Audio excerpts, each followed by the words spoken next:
Feliz Dia dos Pais para todos vocês. Pena que o Fluminense não deu o presente porque o papai merece, né? E também o seu filhinho aí, se ele aparecer com uma meia, um pente ou uma camisa, aquelas camisas de botão, né? Aberto na frente, mas ele tomar vergonha na cara e deserda ele, né? Pelo amor de Deus. Dá um presente decente, uma caneca térmica, pelo menos. É ou não é? Vamos aí, vamos chamar a atenção da molecada aí na hora do presente. Dar meia pro papai e pente é escolar. Gravata. Ninguém usa mais gravata hoje em dia. Vamos lá, parabéns aos papais. Vamos pro nosso vídeo. O Mário Bittencourt fez uma coletiva. Coletiva, não, uma entrevista, sei lá. O Mário fez o que deveria fazer. Se sentiu prejudicado? Mano, com licença que eu vou falar. E soltar os bichos na coletiva. E foi isso que o Mário fez. E tá certo. É isso que eu tô... No meu vídeo pós-jogo eu falei, agora não é hora do Mano falar. Agora é hora do presidente falar, assim como a Leila fala. Como o Marcos Braz no Flamengo. Quando eles se sentem prejudicados, eles vão após o jogo. Não espera outro dia, não. Tem que ir na hora que você tá mais bolado. Que aí que sai as verdades. Aí você vai pra coletiva, faz a entrevista após o jogo, você solta tudo que você tem que soltar. É isso que eu queria que fizesse. É assim que tem que fazer. Todas as vezes que o Fluminense for prejudicado da forma que foi, tem que ir o presidente dar as caras. E é isso que o Mário fez e deve fazer sempre. E lá na CBF cobrar. Cobrar de outras formas. E a imprensa é melhor. O melhor meio de cobrança é as redes sociais. Porque hoje... vai repercutir, todo mundo vai botar print, fala do Mário, trechos dele falando, ele pedindo pro Daronco aposentar, que o Daronco já deveria aposentar faz tempo, concordo com ele. Então vai... Porque às vezes você vai lá na CBF, você faz a sua reclamação e fica por lá mesmo, ninguém fica sabendo. É uma nota no jornal ou no site de que o presidente do Fluminense mandou um e-mail, ou mandou o representante do Fluminense na CBF, fez uma queixa-crime contra a arbitragem. Cara, mas o melhor meio disso repercutir, isso ser espalhado e todo mundo ficar sabendo que você se posicionou, é na hora da coletiva, que o país todo tá vendo. Certíssimo. É isso que eu queria. É isso que eu queria. Soltar os bichos. Olha o que o Mário disse. Ao Daronco, palavras pesadas, o Daronco deve ter ficado bolado. Se o Daronco encontrar o Mário na rua, vai dar problema. Ao Daronco falta humildade para parar. Abandonar a carreira. Isso é o Mário falando do Daronco. Ele é um árbitro reconhecido. Sempre foi de excelência. Aí eu discordo. O Daronco nunca foi de excelência. Nunca foi um grande árbitro. Quando o Daronco foi um grande árbitro na vida dele? Wilton Pereira Sampaio, Rafael Claus. Quando é que esses caras fizeram um trabalho top de arbitragem? Qual é o árbitro bom no futebol brasileiro que eu não conheço? Quem? O Margarida foi o melhor árbitro que nós tivemos no futebol brasileiro? Eu não conheço, porra. Nem o Wright, aqueles camaradas lá, Arnaldo, foram bons árbitros. Ao Daronco faltou humildade para parar, abandonar a carreira. Ele é um árbitro reconhecido, sempre foi de excelência, mas tem que parar. O presidente do Fluminense pedindo aposentadoria.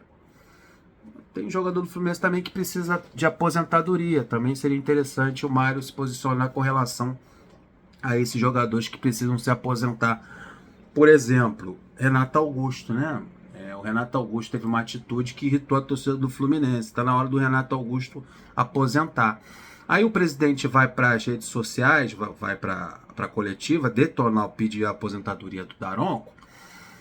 Aí o Renato Augusto, que entrou na reta final do clássico contra o Vasco, nesse sábado no Engenhão, e pouco fez em campo, praticamente não fez nada, como de costume, e após o apito final, porém, o Meia tomou uma atitude que irritou a torcida do Fluminense.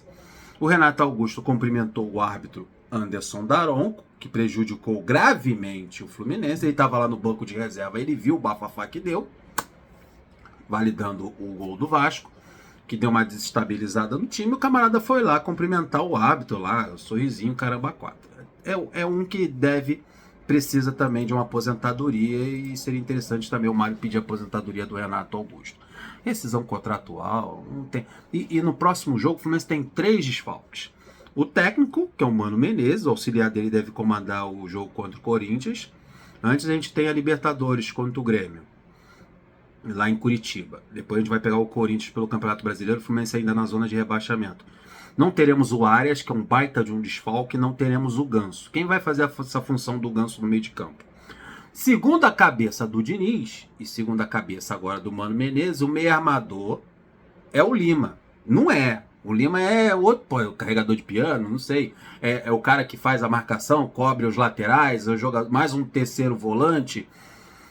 Mas criar jogadas, segurar a bola no meio de campo, cadenciar o jogo, o Lima é mais de correr com ela, né? O Lima é mais de marcação, de ocupação de espaço, não é de criação de jogadas. Vai fazer falta um meia armador. Quem no elenco do Fluminense pode fazer o que o Ganso faz? O Renato Augusto mostrou novamente após o jogo, durante o jogo contra o Vasco, que não é mais jogador profissional. Qual é o outro meia armador que nós temos no elenco? Eu não sei. Você sabe? O Arthur, da base. O moleque tem chance? Não tem. Então, desfalque pra mim. Ganso. Principalmente o Arias. Se a gente não sei a condição do Serna. O Keno tá mal para um caramba. O Marquinhos tá machucado. Temos o que? Cauã Elias e o JK pro jogo. Seria interessante para esse jogo contra o Corinthians mudar a formação tática do time. Tirar um atacante de lado e colocar mais uma peça no meio de campo e ir com 4-4-2, que eu acho que o Fluminense já deveria ter mudado essa formação tática faz tempo. O Fluminense precisa de mais gente no meio de campo, e eu senti muita falta no jogo contra o Vasco, em que o Vasco pressionou o Fluminense na saída de bola, o Vasco tomou conta do meio de campo, principalmente o Payet, e o Fluminense não era combativo. O Fluminense estava com o André, com o Alexander, mal no jogo, mal na marcação e na condição da bola, e o Ganso, somente 3 jogadores no meio de campo contra o meio de campo do Vasco, ocupando todos os espaços. Seria interessante o Mano Menezes sair desse esquema tático do Fernando Diniz de 4-3-3 e colocar mais um jogador no meio de campo. Estou pedindo isso faz tempo. Colocar mais um volante, aí bota o André, o Martinelli, o Alexander, o Lima. Vai enchendo o meio de campo com jogadores de característica de ocupação de espaço. O Fluminense precisa ocupar, o Fluminense precisa ser combativo no meio de campo. O Fluminense precisa marcar alto, o Fluminense precisa pressionar a saída de bola do adversário. O Fluminense precisa de cobertura para os laterais. Baita desfalque em Ganso e Arias no jogo contra o Corinthians. O Mário disse que vai mandar um ofício e fazer a notícia de infração, pelo que o Daronco fez. Um em direção à CBF e agora o movimento extra em direção ao tribunal. No caso do Fluminense, a CBF sempre responde. Isso é o Mário falando, tá? O Mário falando. Vamos mandar um ofício e fazer a notícia de infração. Um em direção à CBF e agora a movimentação extra em direção ao tribunal. No caso do Fluminense, a CBF sempre responde e vamos sempre comparecer para ouvir as explicações. E segundo o Mário, as explicações nunca há a humildade por parte da CBF de que errou. Sempre tem uma desculpa para os erros de arbitragem. Não tem, ele deixou bem claro que falta ao Daronco humildade de reconhecer os erros e a necessidade de aposentadoria, e falta humildade à CBF, à comissão de arbitragem, ao chefe da arbitragem, de que seus árbitros erraram. Ele disse que não há, falta humildade. O que nos incomoda é que nunca há um reconhecimento humilde de um equívoco. É o que eu acabei de falar. Desculpa, erramos. E mete o cara na geladeira. Isso não acontece, né? É assim que funciona. Isso custa milhões de reais. O futebol custa milhões de reais e você é prejudicado dessa forma, sendo eliminado de uma competição. Esse erro pode prejudicar o Fluminense na luta contra o rebaixamento, é o prejuízo. Esse que é o peso, porque quando você aceita ser prejudicado dessa maneira, você perde um jogo. Tudo bem que o Fluminense jogou porcaria nenhuma. O Fluminense não jogou nada, mas tomar um gol da forma que o Fluminense tomou desestabiliza o time e dá uma desorganizada. Até você se recuperar, leva tempo. Aí, às vezes, é tarde demais. E isso pode refletir lá atrás, no final da última rodada, quando você precisar de 2 ou 3 pontos que você deixou no meio do caminho por causa de um erro de arbitragem. E é um monte de pontos que ficam no meio do caminho por causa de erro da arbitragem. Aí você vai fazendo a matemática na conta aqui, porra, cara, aquele jogo que a gente foi prejudicado pelo Daronco, tá faltando aqueles 3 pontos aqui. Isso custa milhões, cara. Milhões, o futebol custa milhões. E você indo para uma Série B, o prejuízo é enorme. Engraçado é que contra o Criciúma ele pegou o tempo cravadinho e matou o nosso contra-ataque no final do jogo. Ele tá falando de outros erros do Daronco, né? Contra o Cuiabá, deu os minutos, depois acrescentou. Por isso que a gente se irrita e depois pondera com a cabeça fria, mas hoje não tem como. É uma discussão objetiva sobre o descumprimento grosseiro da regra, é ter a humildade de parar. O Daronco precisa parar, aposentar. O que mais me deixa chocado é que foram 5 minutos para ir no VAR. Não, foram 7, cara. Acho que foram 7 minutos do gol do Vasco até ele foi chamado, ele foi até o, ele demorou para ir ao VAR para conferir. Ele ouviu no ponto que deveria ir lá até o VAR e não foi.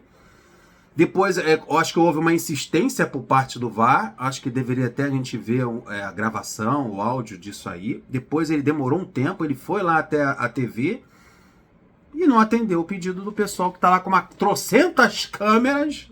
Parece o painel lá do Batcaverna, cheio de câmera. Ele não se convenceu. Ele apitou o que estava na cabeça dele. 7 minutos. É isso que o Mário está falando aqui. O que mais me deixa chocado é que foram 5 minutos para ir no VAR. Está difícil de ele gerir o jogo. Está cada vez mais rápido. Ele cada vez mais lento. Até para ele ver o VAR, ele foi lento. E realmente, a gente vê que ele está pesadão, ele está fora de forma. A barriga já tá com uma cintura ali. Ele está inflado, só está inchado e gordo. E ele está com dificuldade de acompanhar as jogadas. E ele tem um auxílio do VAR, e quando o VAR chama, ele demora uns 5 minutos para atender o VAR. E o tempo do jogo ficou 7 minutos parado, e isso não é acrescido nos acréscimos. Os acréscimos não são como deveria ser computados. Um absurdo. O Mário detonou. Falou da arbitragem, falou de um monte de coisa. Um ponto interessante no pronunciamento do Mário, saindo um pouquinho de Fluminense e Vasco e de toda a crítica do dirigente do Fluminense, ele foi questionado sobre a saída do Kaique Almeida. Isso é bom falar antes que eu me esqueça. O Mário não quis falar sobre a transferência do jogador por apenas 1 milhão de euros, cerca de 6 milhões de reais, a venda do Kaique Almeida para o Watford. Ele se recusou em responder. Disse, não vou falar sobre isso não, querido. Só falou isso. Não vou responder sobre isso, querido. Ele não quis responder sobre a transferência absurda, na minha opinião, por 6 milhões de reais do Kaique Almeida. Ele se recusou. Ele estava bolado e estava focado lá nas críticas ao Daronco. Ignacio fez uma boa estreia. Acho que fez uma boa estreia. O Diogo Barbosa é preocupação. O Mano Menezes disse que está muito preocupado com a situação física do Diogo Barbosa. Eu acho que é natural a utilização do esquerdinha na titularidade no jogo contra o Corinthians. A preocupação do Mano é contra o jogo do Grêmio, né? Porque se ele perder o Diogo Barbosa, ele não tem o Marcelo também não tem condições físicas. E na Libertadores contra o Grêmio, no nosso próximo jogo, podemos ter um garoto de 17 anos ocupando a lateral esquerda. Mano disse, não temos informações sobre o Diogo Barbosa. Vamos esperar amanhã, com uma avaliação um pouco mais criteriosa. Depois tomaremos a decisão. Acredito que ele terá condições na terça-feira. É um pressentimento. Mas há a preocupação com relação ao lateral esquerdo do Fluminense. Se ele não se recuperar a tempo, esquerdinha deve ser o titular contra o Grêmio num jogo de Libertadores. Vou ficando por aqui. Já falei demais. Feliz Dia dos Pais a todos vocês. Deixa o like, se inscreva no canal, compartilha. Até o próximo vídeo. Tô indo nessa. Fui!